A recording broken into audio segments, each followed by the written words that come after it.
জান্নাতের খাবার খাচ্ছি মনে হচ্ছে পৃথিবীতে বসে। এত মজা, দেখতে যতটা লোভনীয় ততটাই খেতে মজা। প্রতিটি নলা মুখে দিতে মনে হচ্ছে, আর এতগুলা মরিচ ঝাল, আহ কি যে সব কিছু মিলে এত মজা করে রান্না করেছি আজকে। আমার মনে হচ্ছে যে লাইফ টাইমে এই প্রথম আমি কোনো সুস্বাদু খাবার খেয়েছি। আর বাকি যারা খেয়েছে তারা তো পুরো আমার এই রেসিপির ফ্যান হয়ে গেছে। হ্যালো এভরিওয়ান, আসসালামু আলাইকুম, সবাই কেমন আছেন?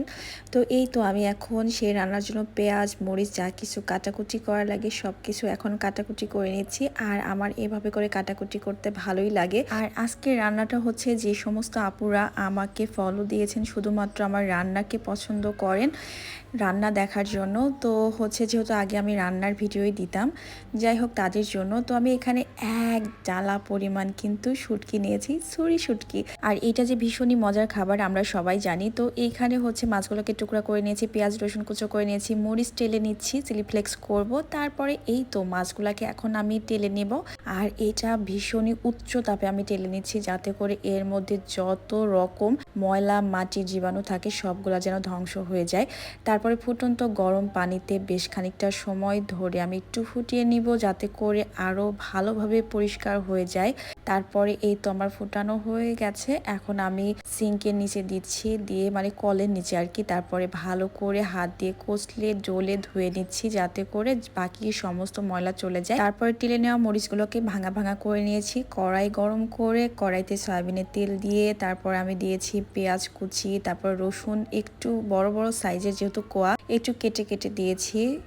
আস্ত দিলে বেশি ভালো হয়, বাট আমার কাছে মনে হলো একটু কেটে কেটে দেই। তারপরে হচ্ছে আমি চিলি ফ্লেক্সটা দিয়ে দিচ্ছি। আর এই রান্নাতে ডেফিনেটলি চিলি ফ্লেক্সটা সব থেকে বেস্ট টেস্ট নিয়ে আসার জন্য হচ্ছে আমি এর মধ্যে ধনিয়ার গুঁড়া, জিরার গুঁড়া, একটু হলুদের গুঁড়া, আর হচ্ছে আমি লবণটাকে একেবারে কম দিয়েছি, যেহেতু শুটকি একটু লবণাক্ত থাকে আর কি। তো যাই হোক, এখন ভালো করে কষিয়ে নিয়ে আমি মাছগুলাকে দিয়ে দিচ্ছি। আর আমি এখানে কিন্তু কোনো রকম পানি ব্যবহার করিনি। এই রান্নাতে আমার মনে হচ্ছিল যে মশলাটাকে ঠিক এভাবে করে দিলেই, আমি যতবারই রান্না করি এভাবেই মজা হয় আর কি, পানি দিয়ে কষানো মশলার চাইতে। তো একটু ভাজা ভাজা করে নিয়েছি, তারপরে সামান্য পরিমাণে একটু ফুটন্ত গরম পানি দিয়েছি। তারপরে আমি কয়েকটা কাঁচা মরিচ আর ধনিয়া পাতা দিয়ে একটু রান্না করব। আর তরকারিতে এখন থেকে এত সুন্দর ঘ্রাণ বের হওয়া শুরু হয়েছে, পুরো বাসা মোমো করছে যেন।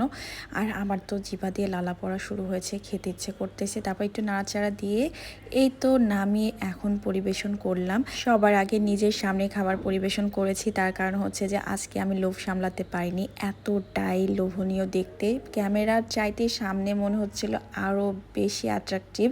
তো যাই হোক, আমি একটু ছোট্ট প্লেটার সাজিয়ে নিয়েছি আমার নিজের জন্য। তো আমি একটু লেবু দিয়ে তারপর একটু পেঁয়াজ দিয়ে বিসমিল্লাহ বলে খাওয়া শুরু করলাম।